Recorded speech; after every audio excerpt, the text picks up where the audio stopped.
Bonjour, bonsoir, la diaspora Afrique du Sud. Nous voici aujourd'hui devant vous, l'ICI, qui est l'Union congolaise internationale, ici à Cape Town, Afrique du Sud. Nous sommes venus aujourd'hui pour vous expliquer c'est quoi le White Paper et c'est quoi le projet de ce gouvernement sud-africain vis-à-vis de nous les étrangers.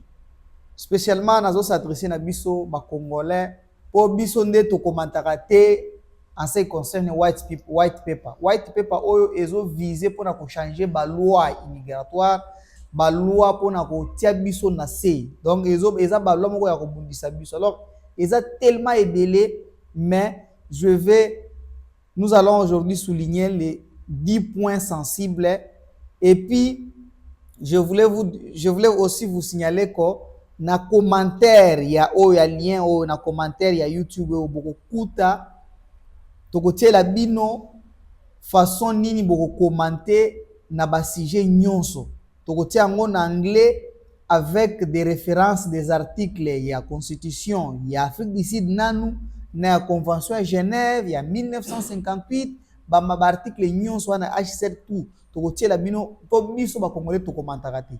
Oyo white paper o basi ba tie délai le 31 février nde ba kokata ba commentaire. Alors basi ba tie délai eza na temps peut-être ba le 15 ans ba kokata. Alors nous devons faire notre tout possible pour na to sali to commenter massivement pour na ba loi oyo elekati. Ba loi telle que donc ces gens ici leur justification de réforme, c'est de passage d'une approche mécanique à une approche stratégique. Les gouvernements sud-africains soulignent que l'approche actuelle est trop administrative et ne permet pas d'atteindre les objectifs stratégiques de l'État en matière de sécurité nationale et de développement. Et disent que les réformes de la protection des réfugiés est principe du premier pays CIR. Cette réforme phare oblige les demandeurs d'asile à déposer leurs demandes dans le premier pays CIR qu'ils atteignent, visant ainsi à limiter les mouvements secondaires vers leur pays, l'Afrique du Sud. Ce qui est incorrect par rapport à l'article signé à Genève de l'HCR qui parle que les réfugiés, tout demandeur d'asile qui fuit, c'est pas moi, la guerre ou autre, a le droit de choisir son pays d'asile. Mais eux veulent que ceux qui vont comme Afrique du Sud, donc ceux qui sont na Congo, il faut ceux qui sont na Zambie ou ceux qui la wana ou demander wana. Alors que ceux qui ont jugé que na Zambie ezabi okoya eza droit na yo ya koya ti Afrique du Sud. Alors ils veulent que batia pena loi o ekota que non ba ko banda ko refouler batukuna. Papa je le monde en ndeli. Est-ce que c'est normal? C'est normalité parce que ce qu'ils veulent c'est quoi? C'est en vouloir changer d'abord cette loi-là dans le white paper, c'est de diminuer le nombre de réfugiés ici en Afrique du Sud, parce qu'ils ont vu que non, ils ne sauront pas prendre en charge leur propre population concernant dans les domaines du travail, dans l'accommodation. Ils ne sauront pas accommoder. Accommodation, c'est quoi encore en français? Ne seront pas donc logés, pris en charge. Ils ne peuvent pas prendre en charge les réfugiés. L'argent qu'on paye les enfants, c'est aussi un problème. On commence à compliquer les gens là-bas. Les étrangers ont beaucoup de difficultés pour prendre cet argent-là. Donc, tout ça, il y a un encombrage des histoires qu'ils ont créées eux-mêmes. Ouais. Et ils ont aussi une pression de leur population parce que dans leur communauté là, ils ont décidé qu'ils ne veulent pas absolument de nous. De tout étranger, pas seulement les Congolais. Ils ne veulent pas des étrangers ici. Que tu sois nigérien, zimbabwéen, mozambicain. Et Congolais. un autre point de naturalisation basé sur le mérite. Donc, ils veulent changer les lois sur la citoyenneté. Ne sera plus accordé automatiquement après un certain nombre d'années. Après ceux qui 10 ans, ceux qui résidence, ceux qui n'ont statut, aux résidence, non, ils ne veulent pas de ça. Ils veulent un quota, donc un système à point et des quotas annuels seront introduits pour privilégier les individus qui contribuent de manière significative à l'économie et à la société. Veut dire que makambo ya bane wana balingi batika yango balingi nde tukutu balobi bako réviser kutu ba citoyenneté nyonso ya bato bazwa wana. Vous voyez des lois qui sont en train de donc au cause pour mutu balobi mutu moso cause aza na papier mais azo renforcer azo contribuer na économie ata mukete na société aza donc aza nil. Alors ils ne veulent pas que la naturalisation de sa citoyenneté na bango en désordre. Ce qui va encore causer des problèmes parce que le pouvoir on a les nyonso ya ministre et vous allez pas dégâts mon ministre pas au banape ko tala pas au banape ça peut bato ba na bambongo alors. Oui. Problème est que il faut bango moko na loi wana. D'un côté ils ont raison, d'un autre côté ils doivent aussi voir comment ils vont mettre des mécanismes de voir qui produit et qui ne produit pas. Parce que, par exemple, s'ils suspendent la loi, dans les white papers, ils disent, par exemple, que un réfugié ne peut pas étudier. Ouais, ils ont dit ça aussi. Voilà. Que le réfugié ne peut pas étudier, ne peut pas travailler parce qu'ils doivent aller dans leur camp, dans leur centre. Alors là, ça va donner l'inconvénient de ils vont nous donner, prendre en charge. non, ils vont d'abord donner beaucoup de dépenses au gouvernement et aussi aux ONG qui soutiennent les réfugiés.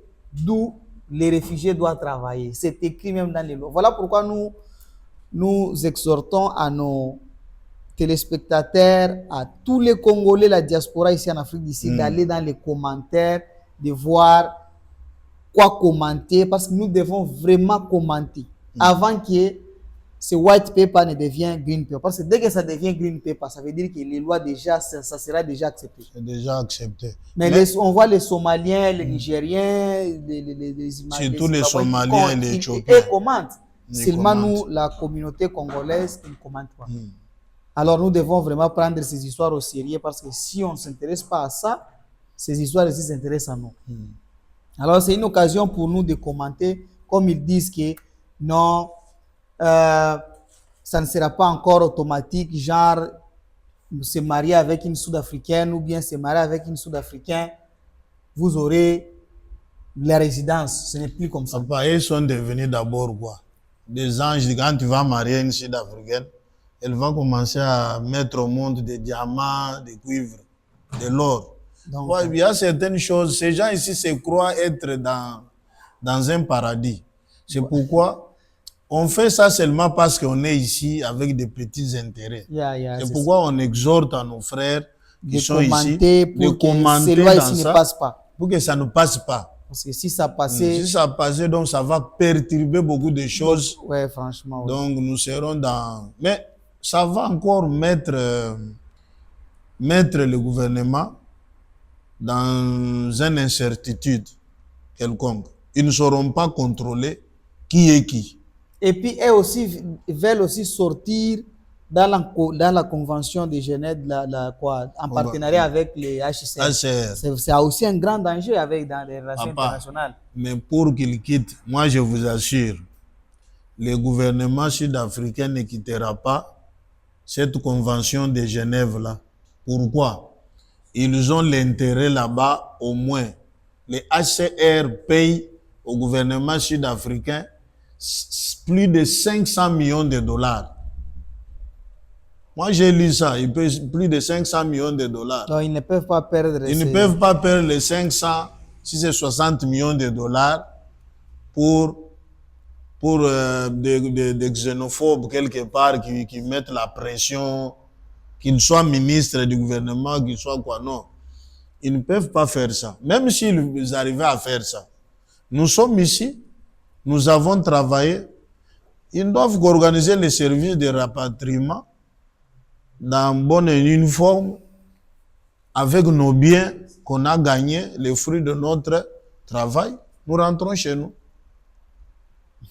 Oui, oui, c'est ça en tout cas, mais nous devons vraiment faire le tout de commenter. Il y a tellement beaucoup de points à souligner, beaucoup de points qu'ils comptent changer les lois. Voilà pourquoi tozo bon de la biso, tozo bon de la bino bande on biso, to commenter massivement.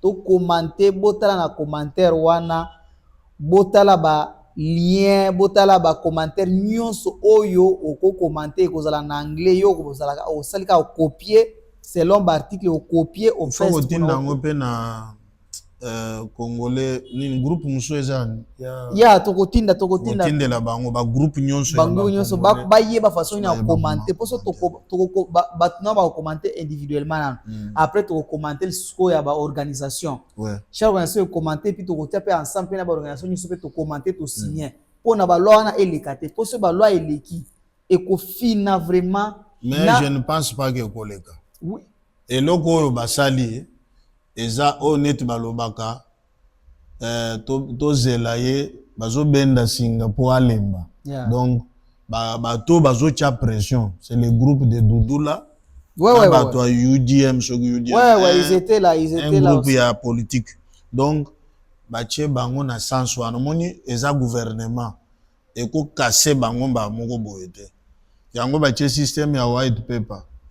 Et vous ne croyez pas, même les 15 au Bapesio.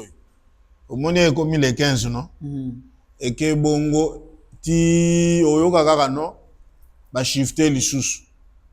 Ou bien ba postpone, et commis 21. Ti au moins ka boye 2 ans. Et là quoi ne ko la bongo. Parce que là c'est l'argent cash que les acheteurs donnent. Acheteur azo samba pambate. Bazo pesa mbongo les loyo HCR à prendre en charge les réfugiés. Il y aura un problème, il y a sanitaire, problème, il y a sécurité, problème ebele, même un problème économique.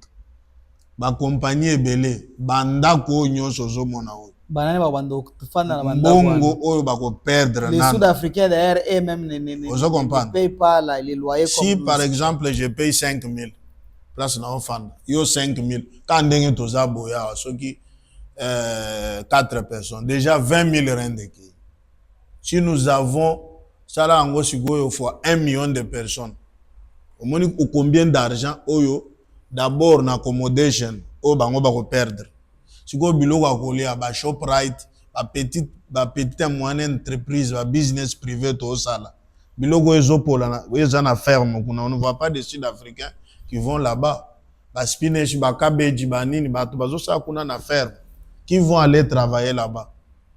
Vous comprenez? Tout ça, l'État, moi dans mon logo ya white paper, c'est une réponse politique au groupement politique net ba hambe, ceux qui ba hambe, ba lo ba hambe.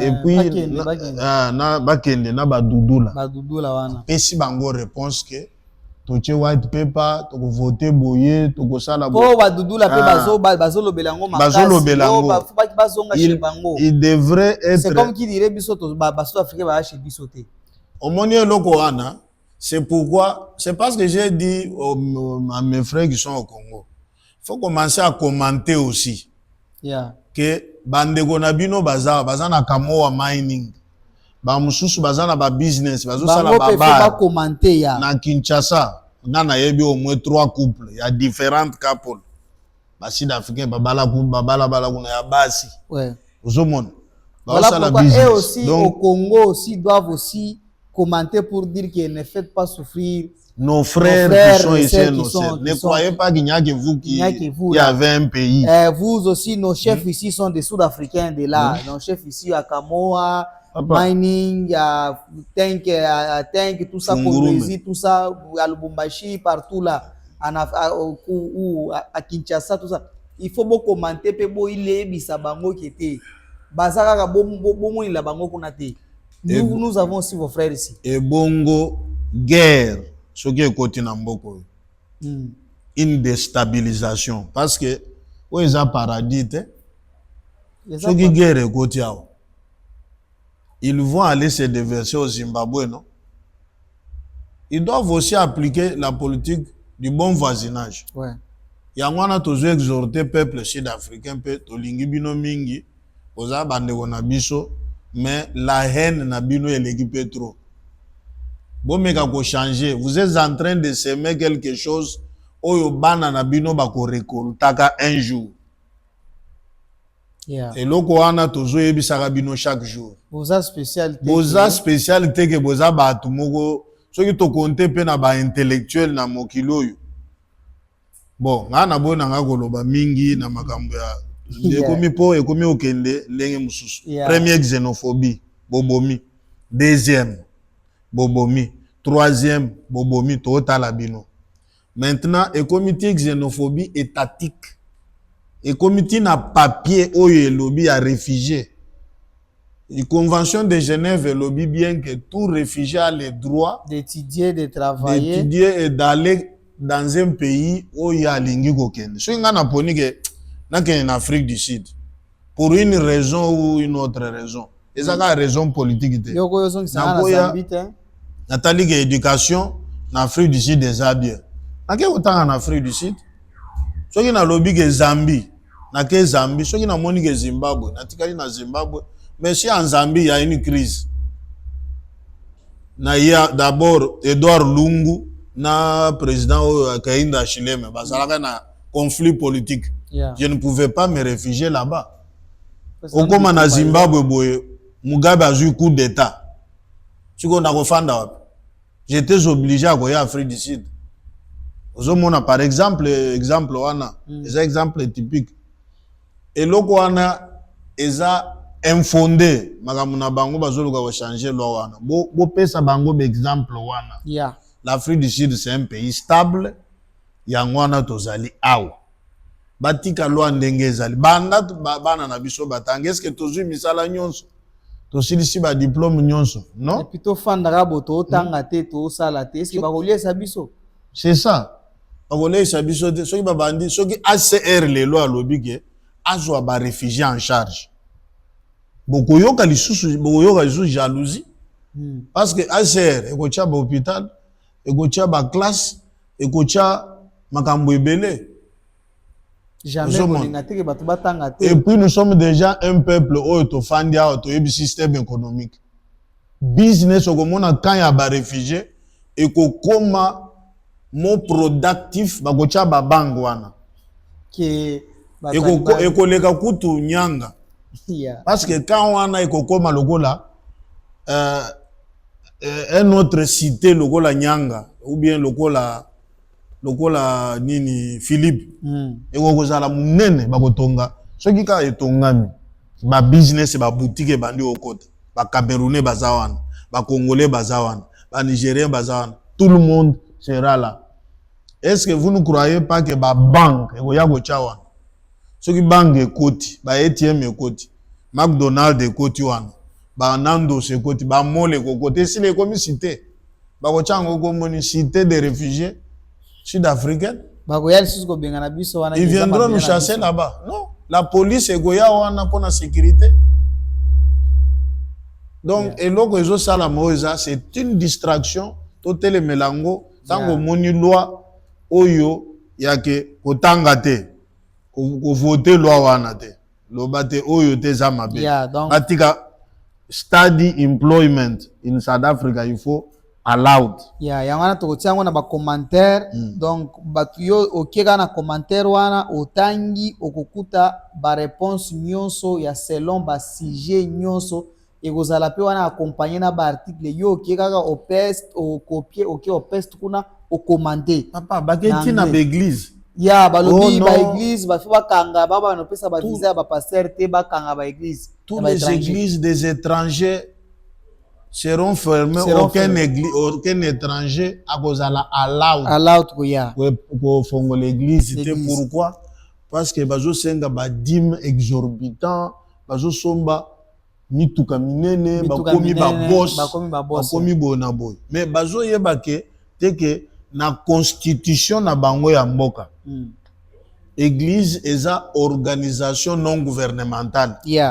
Eza eloko moko à part. Yango wana ba réponse nyonso eza na banani wana il faut please bandeko il faut commenter. Boke bisape bango ke basimba église te. Po église eza na kolo nango. Kolo nango soki asiliki ministre wana zoloba ke bakosimba église bakokanga ba église.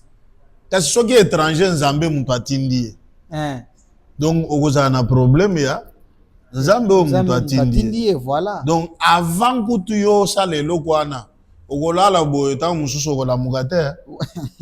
Parce qu'on ne touche pas à Dieu. On ne touche pas à Dieu, on ne touche pas à Dieu vraiment. L'église est une boutique que ndenge bango bazo kanisa wana. Ba dudula wana ba okende bakangi ba boutique te.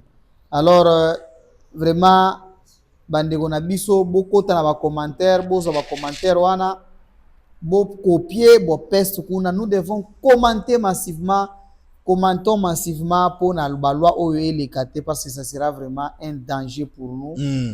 Les réfugiés, pour nous, le demandeur d'asile, pour nous, ezalata ozoya ba visa, okozala kaka donc affecté kaka po balobi awa bako banope kotala ta ba peso visa ya business, visa ya étude banini, bazo matisa balo ba o changer balo ba ko nyonga makasi. Papa Vidal, omoni te ndeko mwasi moko wakufaka na abotaka ye moko na hôpital. Je crois ezaka na taka libanda. Ye moko.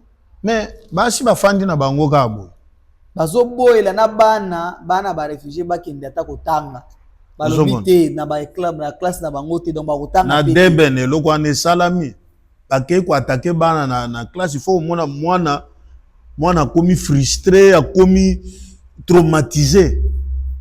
Nous mona ke bato yo baza na hatred moko vraiment commenter massivement pour na babiloko elekate. Parce que ça sera vraiment un danger pour nous, la communauté congolaise, non seulement congolaise, mais na bikolo mosusu. Mais bikolo mosusu ba commentera bien, mais biso kaka ba congolais to commentera ti. To koza la pe bis na ba misala, makambo ebele, mais prenons le temps de commenter. Après aussi attends-moi 5-10 minutes quand on landa ba vidéo wana ba théâtre, ba comédie, ba mloko ebele, aussi 10 minutes au commenter na yo leki mutu muso commenter donc to batali pe ba nombre ndenge ezalaka donc ba pesa bino ba choix ya ko voter bo voter alors so to commenter te ba otala c'est que bango ba asir ba balingi la o eleka ba bando nyonga biso. Papa Vidal e bongo ba toyo ba bali déjà mwasi ozana mwasi ya mboko okopekisa mutu te galinga ozomona mutu afandi na mwasi na ye ta muso abali na home affairs te mwasi wana za sud africaine aboti déjà na maybe 3 bana balingi siko mwana akozwa papier kaka soki akomi na age ya ndasiko papa pona boko la mwana wana il faut na na mikanda. Ça c'est le bon sens normal. Vous ne pouvez pas dire qu'il faut muto ça la 25 ans pour azwa mukanda. Nde eloko balingi ba mema biso na eloko a éternité 25 ans 30 ans pour azwa mukanda. Et puis bakotuna yo oleisaka mwana. Est-ce que o supportaka mwana eza mituna normal. Eza bien. Et puis na ba visa ba life party na ba ko renforcer pe inspection ba ko banda ba obrisque bino anytime pour prouver vraiment. Eloko ango bazo sala kaka biso ba africain ou bien bazo sala ango ba tunyoso parce que c'est na xénophobie na moni ango toujours nous les noirs. Na nini xénophobie nyonso misato eza biso ba noir. Nde mituni akotuna wana. Bozo sala ango kaka biso ba africain bandeko na bino. Et puis mikanda nyonso ba renfort nyonso bakomi osala semblant bakendaka pa ba chinois te bakendaka pa ba bangladesh ba pakistanais te ba pakistanais bakobeta bango mabe Nga na yoka kutu un Libanais Libanais oyo bazolo bake ba indo pakistanais. If they try with us they will see. Yeah. Parce que biso ba mo la biso tali poso noir muindo ayo. Non, biso to ana bamboka na biso oyo ya bien boye balobi ka te yo aye ko so bimisa na biso akomokumba na mutu kana mboka na biso. Est-ce que yebi que Afrique du Sud ndenge zawana esalaka business na Congo na terme ya business bénéfice o bazwaka eza plus de 18 milliards. Ouais. Na banze c'est comme ba vendre sikoyo. Voilà pourquoi nous devons leur dire aussi que on se profite tous. Tous aussi compléter. Na mokilo on a besoin de l'un l'autre. Yeah. Ba loi wana botalango bo commenter yango. Loi ya libala elekate. Ya ba réfugiés elekate ya o ba pona ozo dans une résidence il faut za la soki nino za la bando contribuer oza na mbongo autant oza na business autant te. Et puis ba stopper dundu la wana ekendaka na misala kuna ko banda ko landela bato et ça bien te. Yeah. Un groupe des individus bakoya kaka boye. Yo awa ozo sala nini? How did you enter here? How did you come here? On se retrouver na ba question 3. Ozo mon. Service ya immigration ezali. Yeah. Botuni mutu naza muyibite. Naza mutu soka zoteka pondu na ye ou bien ba spinach na ye. Boke ko tonda kuna bobandi ko panza biloko wana. C'est pas bien, c'est pas bien. Alors mes chers frères et sœurs, tout commenter vraiment massivement pour na balwa o elekate, c'est dans notre avantage, notre intérêt pour na. Mais en même temps, en entendant en même temps aussi, il faut tout raisonner rapide pour ngache biso. To raisonner rapide to kende pe chez biso to ngatala ba biloka boto ko mobundela ngo to komantaka po ba bengana biso te. Mais il faut tout raisonner makambo chez biso pe to ngache biso to kende to développer mboka na biso. Tala ba biloka boto. Ba ko mo yebisa biso ninga ba o refouler biso. Et puis to tika makambo nga soso ya mboka oyo. Oza soso ya mboka oyo te, o mboka na yo te. Bo mboka na yo te. O te ngana tika bela wana kende Congo. Nga soso ya mboka oyo. Congo eza nango bien, tozala kuna. Donc nous devons aussi prendre conscience. Osali musala. Tozonga peche biso ba makambo boye ezo honorer biso te. Ko botela libanda ezo honorer biso ba mama na biso te. Bana na ozo bota mwana azana identité te, azana mukanda te. Azana attestation de naissance te. Parce que yo maman ozana mukanda te, to papa ozana mukanda te, ça nous honore pas. Alors nous devons aussi nous préparer. Attention ozo sala, ozo lia, evitaka ba feti, banini pona o se reconstruire lelo na lobby okangisi mwana nani osumi mwa parler na Congo banini soki pe dipota na bango eleki ozongi Congo na yo esili. Alors en entendant to commenter massivement pona ba biloko elekate mais to yebela pona ozonga Congo sala formation. Yeah. Ba formation ezali o sala formation ya comment la fermier na Congo. Fermier agriculture, osala industriel, élevage. Élevage wana ba poultry, ba fisherie, biloko eza ebele. Ya okosala na mécanique, na électricité. Ba Robert Soboko o ezawa ya infirmerie okosala ngo. Soko osali 3 mois ezali ya une année ezali. Soko osali une année ozali lokola assistant médical oyo atangi na système na Congo asali 3 ans. Yeah. Awa ozotanga théorie pratique chaque jour pendant une année. Donc eza ba maintenance, engineering, babilo moko oil engineering. Yeah. Makambo eza ebele osali formation dans monde expertise ezali expertise ya diamant pesa. Koyeba minéraux boye ba métal métaux o tozana ngona Congo. Yeah, ba métallurgie wana il faut koyeba ngo eza na formation basala. Ba minéraux nyonso ya. Ba oil making. Koyeba biloko nyonso wana basudire pona tokende to développer mboka na biso pe tozala bien totika makambo boye oyo tala tokundi bato ebele ekomi kaka fin du mois soki tokomi le 29 o ser moko boye akwei kaka boye akufi stress soki tokomi le 31 ou bien le 30 o papa fulani papa moko azalika na mutuka boye na vola alali na vola nani congolais congolais nini akufi ambulance ekoya makila emataki soki esangani na cerveau makila na cerveau soki pe nini mutu akufi baye kotala nini versement ya semaine passée ya mutuka afutaki te sikoyo afuta versement ya semaine oyo donc aza na deux versement ndako nano afuti te provision eza na ndako te sikoyo mutu wana aza serie abangaka nzambe sikoyo moyen asala autrement eza te paka kapata akrake alors et puis libumu vide faisons le tour bamama botika kotia batata pression mingi ya pression eleka te pression eleka te bamama bosalela programme non papa azwaka 5000 afuti ndako 3000 osali programme na bino normal ata obombi 200 rand 300 rand bobomba ngo ata so bakangi yo suki ya 200 ya 300 ça va tika teke onga suki kaka ya 500 suki ozo envier bato mosusu nous ne sommes pas ici nous sommes pas en Europe okoboma mobali yango wana ba jeune baokende 30 ans 35 ans 40 ans nde limite okoyoka mobali babetie masasi kuna akenda osala coopération ezanga satisfaire yo mon. En tout cas, c'était ça le message d'aujourd'hui. Toujours la bino na ba commentaire beaucoup ta boye ba façon ya ko sala te expliquer bino bien. Makambo eza ebele. On va se retrouver encore à très bientôt. Merci. C'est l'ICI qui gagne.